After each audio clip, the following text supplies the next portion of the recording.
Xudo xolasa mana bugungi navbatdagi avtobusimiz Toshkentdan Moskvaga va Sankt-Peterburg shaharlariga harakatlanyapti akalar. Primoy davlat tarafidan qo'yilgan avtobuslarimiz Xudo xolasa. Akalar, ukalar, mana Xudo xolasa yo'lga chiqib ketyapmiz.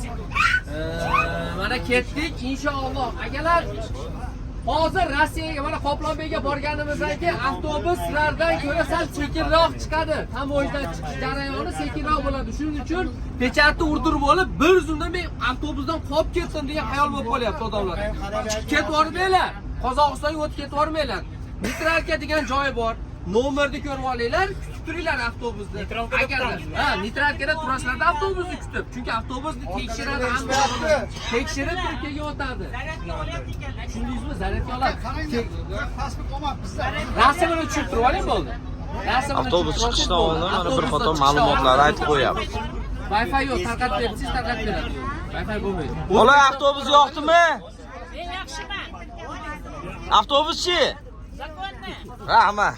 Konditsionerlar ishlayaptimi? Konditsioner dahshat, sovuq Xudo qishda. xolasa qani ketdik yo'lga chiqib, Ilyos aka bitta duo qilib bering. Ilohi omin. Salatimizni bersin.